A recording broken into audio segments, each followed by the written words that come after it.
I talked about return on investment in one of my previous videos. So I wanted to dig down, specifically talk about how do you calculate return on investments, especially in today's time when we are using cloud services and pay-as-you-go services all around us. Let's learn about it in today's video. Hi, my name is Saurabh and I created this channel to help newcomers and guys in IT industry services build stronger career and understand emerging technologies.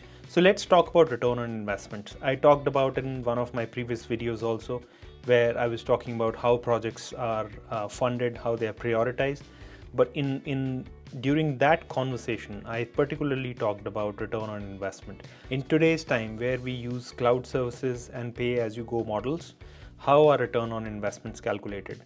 You may have heard of situations where these cloud service providers are also offering reserved instances for a few years and offer heavy discounts. Similarly, these have services where they give you spot instances. How does that factor into the calculation of return on investments? So before we get into the calculations, let's remind ourselves on what return on investment was. Any enterprise looks at return on investment from a golden triangle perspective. Either you are reducing their costs and improving efficiencies, either you are bringing in additional revenue, right? Those are the type of projects you might be doing. And third you could be driving, improving the customer experience, either internal or external, or both, which means employee experience, customer experience. If you're doing any of these three, you are essentially impacting the return on investment. So return on investment is nothing crazy, nothing fancy. It's a financial term, it's a financial metric, which basically calculates what type of returns would you expect on a dollar invested. So in a very simple term, the calculation is what type of financial benefits you will drive and what is the cost of that investment. When you calculate it so I have the formula here. Financial benefits minus cost of investments help you drive a return on investment. Very simple. More importantly, traditionally, software companies and in IT services, people would buy hardware upfront. These would be called capital expenditures. So all the assets, the software licenses, everything has to be paid upfront.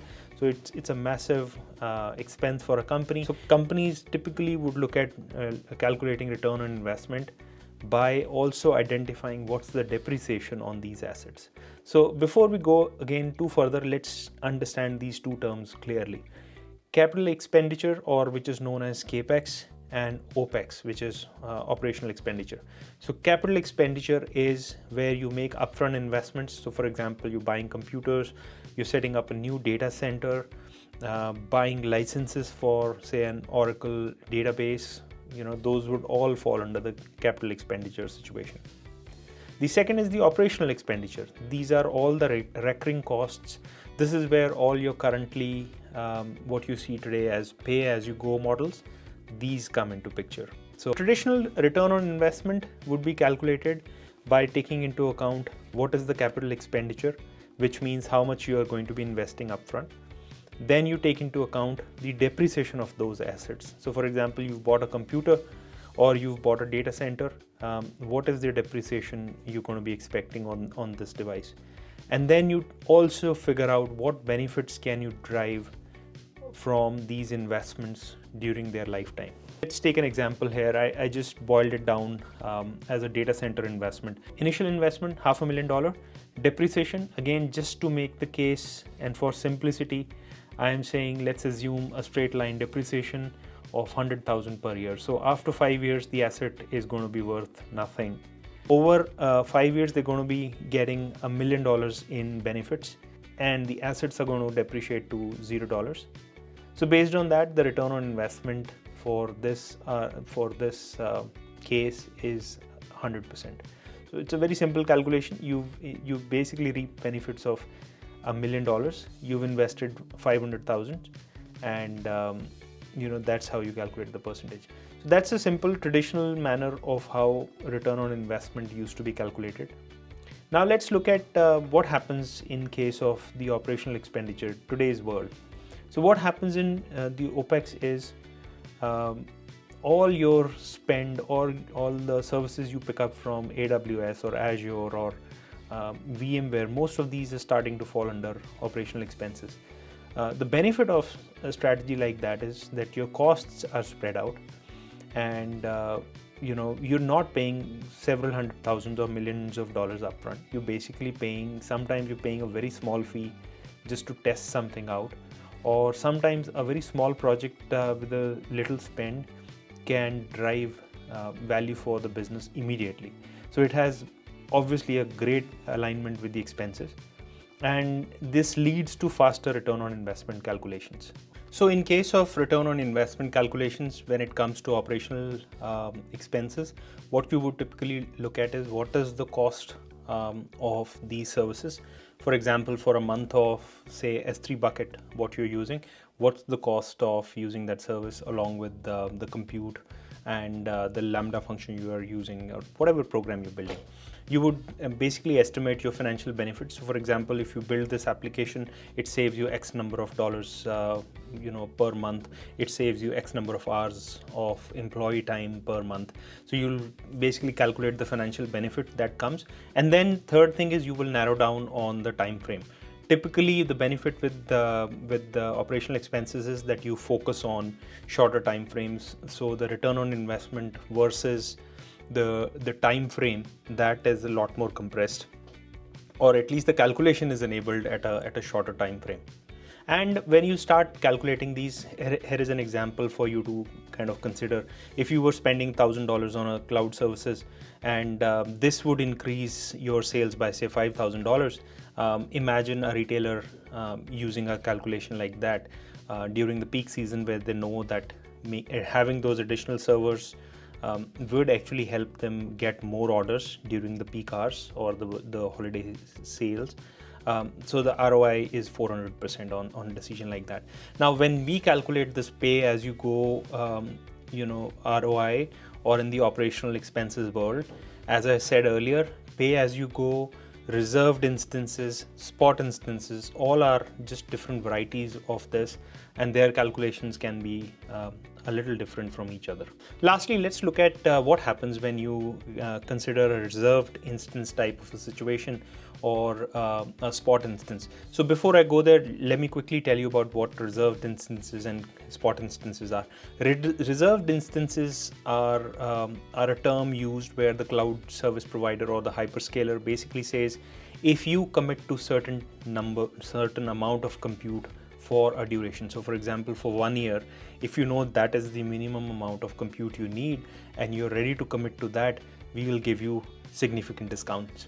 So that actually is a fantastic proposition for most of the customers. I have worked with several customers where there is always, after dipping their toes in the world of cloud, they generally will go with a reserved instance business case because it saves them a lot of money. How you calculate return on investment in these situations is you will use the baseline pay as you go price as the baseline. So you would take that cost.